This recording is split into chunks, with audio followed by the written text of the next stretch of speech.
بسم اللہ الرحمن الرحیم۔ روٹھ جانا سنت عائشہ ہے اور منا لینا سنت محمد۔ رسول اکرم صلی اللہ علیہ وآلہ وسلم نے فرمایا، اللہ تعالیٰ سے ڈرو عورتوں کے معاملے میں، ان کے حقوق ادا کرو۔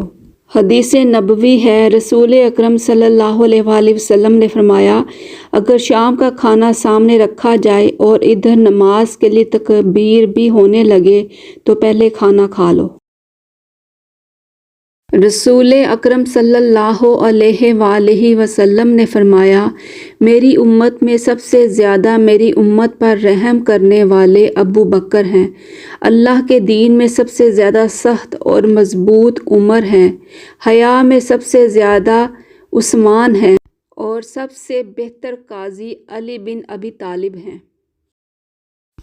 رسول اللہ صلی اللہ علیہ وآلہ وسلم نے فرمایا، تم سچائی کو لازم پکڑو اور ہمیشہ سچ بولو، کیونکہ سچ بولنا نیکی کے راستے پر ڈال دیتا ہے اور نیکی جنت تک پہنچا دیتی ہے۔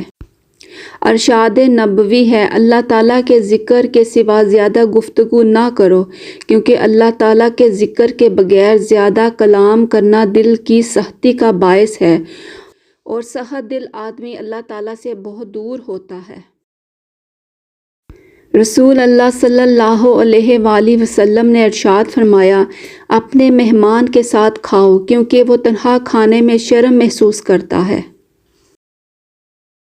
نبی اکرم صلی اللہ علیہ وآلہ وسلم کا ارشاد ہے، جو عورت اپنے شوہر کی تابعدار ہو، اس کے لیے پرندے ہوا میں، مچھلیاں دریا میں، آسمانوں پر اور درندے جنگلوں میں استغفار کرتے ہیں۔ رسول اللہ صلی اللہ علیہ وآلہ وسلم نے ارشاد فرمایا، جو آدمی تھوڑی سی روزی پر راضی ہو جاتا ہے تو اللہ تعالیٰ اس کے تھوڑے سے عمل پر راضی ہو جاتا ہے۔